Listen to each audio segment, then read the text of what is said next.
हाल ही में जब एक आदिवासी नेता ने कहा कि आदिवासी हिंदू नहीं हैं, तो सियासत गर्मा गई, बवाल मच गया। लेकिन ये पहली बार नहीं है जब किसी आदिवासी नेता या आदिवासी समाज के व्यक्ति ने इस तरह की बात कही हो, बल्कि सैकड़ों सालों से आदिवासियों का ये मानना रहा है कि वो हिंदू नहीं है। आखिर आदिवासी खुद को हिंदू क्यों नहीं मानते? आज के वीडियो में हम आपको बताएंगे इसके पीछे की 3 ठोस वजह, तथ्यों और तर्कों के साथ। नमस्कार और जोहार स्वीकार कीजिए। मैं हूं पुनीत कपूर और द अनकट स्टोरीज में आपका एक बार फिर स्वागत है। आदिवासी हिंदू नहीं है या आदिवासी खुद को हिंदू नहीं मानते, इसके पीछे की सबसे बड़ी और पहली वजह है दर्शन। आदिवासी दर्शन का हिंदू दर्शन से एकदम अलग होना। हिंदू दर्शन यानी मैं वेदांत दर्शन की बात यहां पे कर रहा हूं, जो बुनियादी 3 बातों पर तीनों के जवाब एकदम अलग है। मसलन पहला सवाल जो दर्शन का होता है कि दुनिया किसने बनाई। हिंदू दर्शन मानता है कि ये दुनिया बनाने वाली शक्ति एक ही है और वो ब्रह्म है, और ब्रह्म चेतना है। चेतना यानी एक विचार है, उसको आप देख नहीं सकते, महसूस नहीं कर सकते। उन्होंने, ब्रह्म ने ही इस पूरी दुनिया को बनाया है। ये हिंदू दर्शन मानता है। इससे ठीक उलट आदिवासी दर्शन के मुताबिक इस दुनिया को बनाने वाली शक्ति भौतिक है, जड़ है, यानी जिसको आप छू सकते हो, देख सकते हो, मोटे तौर पर जो जगह घेरती है, उन शक्तियों को आदिवासी दर्शन मानता है दुनिया उसने बनाई है। वो 4 हैं: धरती, जल, अग्नि और वायु। इस दुनिया में सभी चीजें इन्हीं 4 तत्वों से और पितृ और मातृ शक्ति से मिलकर बनी है, और ये दुनिया अपने आप बनी है, ऐसा आदिवासी दर्शन मानता है।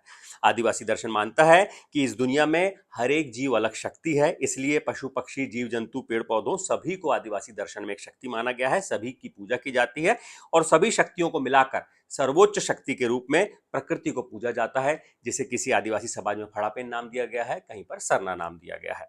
यह बड़ा फर्क है हिंदू दर्शन और आदिवासी दर्शन में कि दुनिया किसने बनाई, बुनियादी फर्क है। आदिवासी दर्शन में भौतिक और हिंदू दर्शन में चेतना, ब्रह्म के बारे में माना गया है। आदिवासी दर्शन में बहुत सारी शक्तियां हैं जिनसे मिलकर दुनिया बनी। दूसरा दर्शन का जो बड़ा सवाल है, दुनिया कैसे बनी।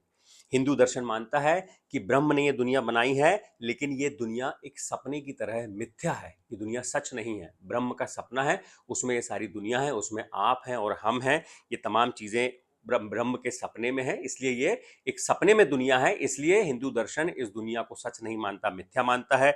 सच ये हिंदू दर्शन में बताया है कि यहाँ लोगों से अटैच हो जाना, लोगों को अपना मानना, ये सब भ्रम है, ये हिंदू दर्शन कहता है। इसके उलट आदिवासी दर्शन इस दुनिया को सच मानता है, या यूं कहिए कि सिर्फ इसी दुनिया को सच मानता है। आदिवासी दर्शन मानता है कि जिंदगी सिर्फ इसी दुनिया में है, ना स्वर्ग है, ना जन्नत, ना नर्क है, ना दोजख। इसलिए आदिवासी दर्शन में दुनिया के इस पार किसी और दुनिया की कल्पना नहीं की गई है। आदिवासी दर्शन में ऐसा नहीं मानते हैं कि मरने के बाद स्वर्ग जाएगा, किसी और दुनिया में कोई और जाएगा, या वहां कुछ और होगा, मोक्ष होगा। ये सब आदिवासी दर्शन का एकदम मानना नहीं है। तो ये दूसरा बुनियादी फर्क है दर्शन का। तीसरा, अंतिम लक्ष्य, जो दर्शन का तीसरा सवाल होता है। हिंदू दर्शन में इंसानी जिंदगी का अंतिम लक्ष्य है मुक्ति यानी मोक्ष, यानी तमाम इंद्रिय इच्छाओं पर नियंत्रण पा लेना। यानी जब आपके मन में इच्छाएं ना बचें, किसी से कोई लगाव ना हो, परिवार से, ना चीजों से, इंसान इसी दुनिया में रहते हुए भी इसी दुनिया से डिटैच्ड हो जाता है। न दर्द है, न तकलीफ। इसको हिंदू दर्शन में, वेदांत में मोक्ष कहा गया है। लेकिन आदिवासी दर्शन में मोक्ष का मानना एकदम इससे उलट है। आदिवासी दर्शन में मोक्ष का मतलब अंत नहीं, बल्कि एक चक्र है, और जिंदगी पूरे इसी चक्र के दायरे में घूमती रहती है। आदिवासी दर्शन में मोक्ष का मतलब आत्मा का परमात्मा से मिल जाना नहीं, बल्कि प्रकृति के साथ मिलना है, अपने पूर्वजों के साथ और अपने समाज के साथ एक गहरे जुड़ाव के साथ जीना, और फिर मरने के बाद भी उसी चक्र का हिस्सा रहते हुए प्रकृति में मिल जाना। आदिवासी दर्शन में मोक्ष यानी जुड़ाव, जिंदा रहने पर भी प्रकृति और समाज से, और मरने के बाद भी प्रकृति और समाज से। आदिवासी दर्शन मानता है कि इंसान के देह त्याग देने के बाद भी वो प्रकृति का हिस्सा बना रहता है, जल जंगल जमीन के रूप में लौटकर प्रकृति के में ही वापस लौटकर आता है। यहाँ अंत नहीं होता, ये चक्र है जो हमेशा चलता रहता है। तो पहली जो बड़ी वजह है दर्शन के 3 सवाल, उसमें हमने आपको बताया कि दर्शन के लिहाज से कैसे आदिवासी दर्शन और हिंदू दर्शन एक दूसरे से बिल्कुल पूरी तरह अलग अलग, जितना हम पढ़ते हैं तो हमें ये समझ में आता है। दूसरी बड़ी वजह जो है कि आदिवासी खुद को हिंदू नहीं मानते, आदिवासी हिंदू नहीं है, ये बात बोलते हैं, वो दूसरी वजह है कि आदिवासियों के लिए भगवान, पूजा, धर्म, इन सब के मायने हिंदुओं से एकदम अलग है। मसलन आदिवासी धर्म में पूजने के लिए मूर्तियां नहीं होती, ना मंदिर होते हैं, ना यहाँ मठ होते हैं, ना मठाधीश। यहाँ पेड़ों के नीचे भक्ति की जाती है। आदिवासियों में भगवान नहीं होते, क्योंकि उनके लिए धरती ही माँ है, पानी ही जीवन है, और पूर्वज ही मसीहा है, जो इंसानों से अलग नहीं है। यहाँ पेड़ पौधों, खेत खलिहानों, सूरज चांद की पूजा होती है। पूर्वजों को भी परिवार का हिस्सा माना जाता है, इसलिए भोजन का एक हिस्सा उनके नाम से अलग रखा जाता है। आदिवासी मानते हैं कि प्रकृति ही भगवान है, और जब प्रकृति ने किसी इंसान को बनाने में किसी तरह का कोई भेद नहीं किया, इसलिए आदिवासी समाज में कोई वर्ण व्यवस्था नहीं होती, न जात पात का भेद है, या महिलाओं और पुरुषों को एकदम बराबर माना जाता है। आदिवासी धर्म की मान्यताएं और परंपराएं किसी किताब में नहीं लिखी हैं, बल्कि सैकड़ों वर्षों से मुंह जुबानी एक पीढ़ी से दूसरी पीढ़ी को दी जा रही हैं। यहाँ हर व्यक्ति का शक्ति की भक्ति का तरीका और नाम अलग अलग हो सकता है, लेकिन सबके मूल में प्रकृति की शक्ति ही सर्वोच्च है। आदिवासी धर्म में धार्मिक नियमों का जोर नहीं है, ना ही कर्म कांडों के लिए कोई जगह है। आदिवासी धर्म में सामाजिक नियमों और सामाजिक व्यवस्था का जोर है। नियमों को मानने और मनवाने के लिए कोई कानून नहीं है। पुरानी पंचायतें हैं, परंपराएं हैं जो सैकड़ों सालों से चली आ रही हैं। यहाँ पर धार्मिक नियम ना मानने पर कोई सजा या बहिष्कार नहीं किया जाता, लेकिन सामाजिक नियम तोड़ने पर दंड जरूर मिलता है। इसलिए आदिवासी धर्मों में बिना किसी कानून के सैकड़ों सालों से तमाम लोगों को समानता, स्वतंत्रता और सम्मान का अधिकार मिला हुआ है। और यही वजह है, देखिए, जो मैं आप देख रहे होंगे इन सब बातों को जब मैं बता रहा था तो मैं आदिवासी धर्म शब्द का इस्तेमाल कर रहा था। ये भी इस वजह के साथ एक शामिल है कि आदिवासी खुद को हिंदू नहीं मानते, क्योंकि आजादी से पहले जब जनगणना होती थी तब आदिवासियों के लिए जनगणना में धर्म का अलग कॉलम होता था, जिसकी मांग वो अभी भी लगातार कर रहे हैं। तो उस दौर में भी आदिवासियों को हिंदू नहीं माना जाता था, उनको अलग से वर्गीकृत करके एक अलग से उनका कॉलम होता था। मसलन जो अंग्रेजों के समय की प्रणाली थी, इसलिए अंग्रेजी के नाम है, 1891 में जो जनगणना का कॉलम था उसमें लिखा होता था people having a tribal form of religion, मतलब जिनका जो ट्राइबल फॉर्म का रिलीजन है वो उसका उस तौर पर नाम लिखा रहता था। 1901 और 1911 की जनगणना में ट्राइबल एनिमिस्ट जीववादी लिखा था। 1921 में हिल और फॉरेस्ट ट्राइब था कॉलम। 1931 में प्रिमिटिव ट्राइब था, और 1941 में सिर्फ ट्राइब था, लेकिन वो अलग कॉलम था, जिसकी मांग अभी भी आदिवासी कर रहे हैं। अब तीसरी वजह जो है वो कानून की वजह है। आदिवासियों पर हिंदुओं के बहुत से कानून लागू नहीं होते। मसलन जो हिंदू विवाह अधिनियम 1955 है वो आदिवासियों पर लागू नहीं होता, इसलिए वो एक से ज्यादा भी विवाह कर सकते हैं। जैसे हिंदुओं में एक विवाह, उसका तलाक लेने के बाद ही दूसरा विवाह कर सकते हैं, लेकिन आदिवासियों में बहु विवाह भी हो सकते हैं। उनकी अलग सामाजिक परंपराएं हैं, उसके नियम है। ऐसा नहीं है कि स्वच्छंदता है वहां पर, उसके भी नियम है तमाम की किस परिस्थिति में कौन कहां कब कैसे शादी कर सकता है। उसको पंचायत उसकी पूरी निगरानी करती है, और कोई गलती करता है तो उसको दंड भी मिलता है। हिंदू उत्तराधिकार अधिनियम जो 1956 है वो आदिवासियों पर लागू नहीं होता। हिंदू दत्तकता भरण पोषण अधिनियम 1956 है वो भी आदिवासियों पर लागू नहीं होता।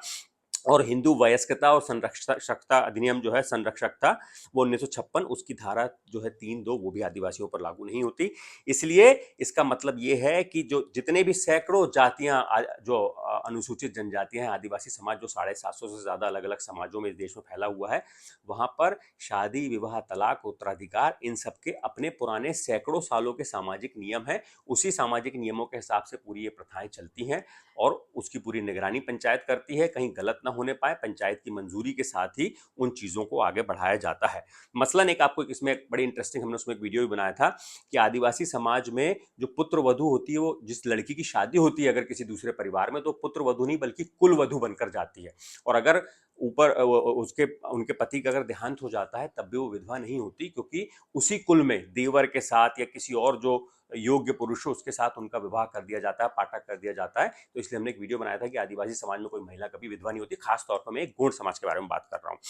और इन्हीं सब जो आदिवासियों के जो अलग अलग परंपराएं हैं, जिस हिसाब से उनके सामाजिक नियम है शादी, विवाह, तलाक को लेकर, उसको सुप्रीम कोर्ट भी अलग अलग फैसलों में कई बार उसकी पुष्टि करता रहा है। मसलन साल 2001 में सुप्रीम कोर्ट ने एक मामले में फैसला देते हुए कहा था कि अनुसूचित जनजाति से जुड़े कुछ लोग हिंदू धर्म मानते हैं, लेकिन हिंदू विवाह अधिनियम की धारा 1955 के दायरे से वो बाहर हैं, इसलिए बहु विवाह रोकने वाला प्रावधान वहां लागू नहीं होता। इसी तरह साल 2005 में भी एक मामले में सुप्रीम कोर्ट ने कहा था कि अनुसूचित जनजाति के लोग अपनी रीति रिवाजों के हिसाब से शादी कर सकते हैं। और यही वजह है कि आदिवासियों को अलग माना जाता है। अभी जब झारखंड में विधानसभा के चुनाव थे तब गृह मंत्री अमित शाह ने वहां पर कहा था कि जब समान नागरिक संहिता लागू होगी तो वो उससे आदिवासी समाज को बाहर रखा जाएगा। और अभी पिछले हफ्ते की बात है जब केंद्रीय मंत्री किरेन रिजिजू हैं, उन्होंने कहा था कि जब समान नागरिक संहिता जो कॉमन सिविल कोड है वो लागू किया जाएगा इस देश में, तो उसमें तमाम आदिवासियों को बाहर रखा जाएगा। जो 5वीं और 6वीं अनुसूची के इलाके हैं वहां से तमाम आदिवासियों को अलग रखा जाएगा। तो कुल मिला के 3 वजह हैं जहां पर कानूनों में भी इस तरह की व्याख्या है, अगर आप दर्शन पढ़ेंगे तो वहां भी इस तरह की व्याख्या है, पूजा पद्धति अगर धर्म को देखेंगे तो उसमें भी इस तरह की व्याख्या है कि आदिवासियों का दर्शन, जीने का तरीका, उनकी मान्यताएं, उनकी पूजा पद्धति, तमाम चीजें हिंदुओं से एकदम अलग है।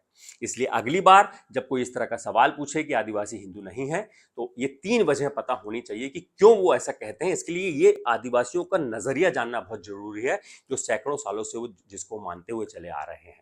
तो अगर आप नजरिया जान जाएंगे तो फिर इस पे ना बवाल मचेगा, ना सियासत गरमाएगी, क्योंकि तब वजह पता होगी कि उसके पीछे आदिवासियों के ये कहने के पीछे की वजह क्या है कि वो हिंदू नहीं है। ये वीडियो अगर आपको अच्छा लगे तो इसे लाइक कीजिएगा, अपने लोगों को शेयर कीजिएगा और हमारे चैनल को सब्सक्राइब जरूर कीजिएगा। शुक्रिया।